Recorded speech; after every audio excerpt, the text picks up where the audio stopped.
ഈ ഡിബേറ്റുകൾ വരുന്ന രാഹുലിൻ്റെ സപ്പോർട്ടർ മുതൽ ഫേസ്ബുക്കിൽ മുഖം മറച്ചു വെച്ച് കമൻ്റ് അടിക്കുന്ന ആളുകൾ വരെ ഈ സ്ത്രീ അപമാനിക്കാനുള്ള കൊട്ടേഷൻ എടുത്ത് രംഗത്തിറങ്ങി. രാഹുൽ മാങ്കൂട്ടത്തിൽ അതിനെല്ലാം ഇടയ്ക്കിടയ്ക്ക് ഡോഗ് വിസിൽ അടിച്ചു കൊടുത്തുകൊണ്ടിരുന്നു. അപ്പോൾ എന്താണ് ആ സ്ത്രീ ചെയ്യേണ്ടിയിരുന്നത്? അത് സഹിച്ചവിടെ ഇരിക്കണമായിരുന്നു.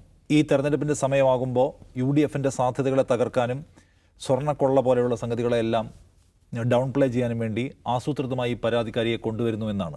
ഒരു നിലയ്ക്കും അങ്ങനെ വിചാരിക്കാൻ ഒരു ന്യായവുമില്ല. കാരണം എന്താണ്, ഈ സംഭവത്തിൻ്റെ മുഴുവൻ ഉത്തരവാദി, രണ്ട് ഉത്തരവാദികൾ ഇതിനുള്ളൂ. ഒന്ന് രാഹുൽ മാങ്കൂട്ടത്തിൽ തന്നെയാണ്, രണ്ട് കോൺഗ്രസ് എന്ന് പറയുന്ന പാർട്ടിയാണ്.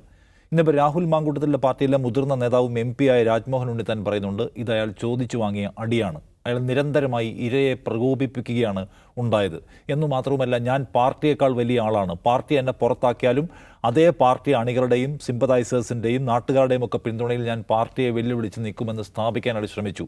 മാധ്യമങ്ങളെ നിരന്തരമായി പ്രകോപിപ്പിച്ചു, വ്യക്തതയില്ലാത്ത ഉത്തരങ്ങൾ കൊണ്ടും അവരെ ആക്ഷേപിച്ചുകൊണ്ടും. അങ്ങനെയാണ് അയാൾ ഈ കുഴപ്പം മുഴുവൻ ഉണ്ടാക്കിയതെന്ന് രാജ്മോഹൻ ഉണ്ണിത്താൻ ഇന്ന് വളരെ കൃത്യമായിട്ട് മാധ്യമങ്ങളോട് പ്രതികരിക്കും പറയുന്നുണ്ട്. അതിലാണ് വ്യക്തതയുള്ളത്.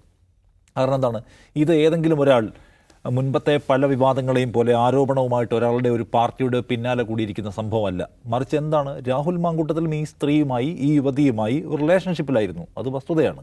ആ റിലേഷൻഷിപ്പിനെ അവർ സീരിയസ് ആയി എടുത്തിരുന്നു. രാഹുൽ മാങ്കൂട്ടത്തിൽ അതിനെ എങ്ങനെ എടുത്തെന്നറിയില്ല. അവർ വളരെ സീരിയസ് ആയി എടുത്തുകൊണ്ടാണ് ഇക്കാലം അത്രയും അവർ പരാതിയുമായി മുന്നോട്ട് പോകാതിരുന്നത്. പരാതിയിലേക്ക് അവരെ കൊണ്ടുപോകുന്ന സന്ദർഭം എന്താണ്, അവരുമായി ബന്ധപ്പെട്ട ക്വസ്റ്റ്യൻസ് ഉയർന്നു വരുന്ന ഘട്ടത്തിലെല്ലാം രാഹുൽ മാങ്കൂട്ടത്തിൽ വളരെ ധിക്കാരപരമായ പ്രതികരണമാണ് അതിനോട് നടത്തിയത്. എന്നു മാത്രമല്ല, അതിൻ്റെ ചുവട് പിടിച്ച് ഈ യുവതി എന്ന് പറയുന്ന ആൾ വെറും വൃത്തികെട്ട ഒരു സ്ത്രീയാണെന്നും അഭിസാരികയാണെന്നും CPMൻ്റെ കൊട്ടേഷൻ എടുത്ത് വന്നിരിക്കുന്ന വെറും വൃത്തികെട്ട ഒരു സ്ത്രീയാണെന്ന മട്ടിൽ രാഹുൽ മാങ്കൂട്ടത്തിൻ്റെ സപ്പോർട്ടേഴ്സായ ആളുകൾ വലിയ പ്രചരണം നടത്തി.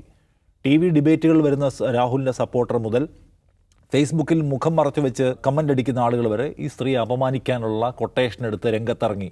രാഹുൽ മാങ്കൂട്ടത്തിൽ അതിനെല്ലാം ഇടയ്ക്കിടയ്ക്ക് ഡോഗ് വിസിൽ അടിച്ചു കൊടുത്തുകൊണ്ടിരുന്നു. അപ്പോൾ എന്താണ് ആ സ്ത്രീ ചെയ്യേണ്ടിയിരുന്നത്? അത് സഹിച്ചവിടെ ഇരിക്കണമായിരുന്നു. അവരെ പരമാവധിയിൽ പ്രകോപിപ്പിക്കുകയാണ് ഇദ്ദേഹം ചെയ്തത്. ഏറ്റവും അവസാനം പുറത്തു വന്നവരുടെ ചാറ്റും ഓഡിയോയും പോലും അദ്ദേഹം അങ്ങേയറ്റം പുച്ഛത്തോടെ തള്ളിക്കളയുകയാണ് ചെയ്തത്. എനിക്ക് വ്യക്തത വരുത്താൻ സൗകര്യമില്ല എന്ന മട്ടിൽ. എന്നിട്ട് അദ്ദേഹം ആളുകൾക്കിടയിൽ നിൽക്കുന്നു, പുതിയ പുതിയ പരിപാടികളിൽ അതിഥിയായി വരുന്നു, പുതിയ പുതിയ സൗഹൃദങ്ങൾ ഉണ്ടാക്കുന്നു. സിനിമയിൽ നിന്നുള്ള സൗഹൃദമുള്ള ആൾക്കാരുടെ കൂടെ തന്നെ അദ്ദേഹം പലയിടത്ത് അപ്പിയർ ചെയ്യുന്നു. ഒരു പ്രശ്നവുമില്ല. മറ്റേടത്ത ആൾ നിരന്തരമായി ഇദ്ദേഹം തന്നെ ഡീൽ ചെയ്യുമായിരിക്കും. ഡീൽ ചെയ്യുക മീൻസ് തൻ്റെ ഇമോഷൻസിനെ അദ്ദേഹം പരിഗണിക്കുമായിരിക്കും, തനിക്കുണ്ടായ വിഷമത്തെ അദ്ദേഹം അഡ്രസ്സ് ചെയ്യുമായിരിക്കും എന്ന് വിചാരിച്ചിരുന്നു. അദ്ദേഹം അത് പരിഗണിച്ചില്ല എന്ന് മാത്രമല്ല, അദ്ദേഹത്തിൻ്റെ വെട്ടുകളിക്കൂട്ടത്തിന് ഈ സ്ത്രീ ആക്ഷേപിക്കാനുള്ള സൗകര്യം അദ്ദേഹം നിരന്തരമായി ഉണ്ടാക്കി കൊടുത്തുകൊണ്ടിരുന്നു.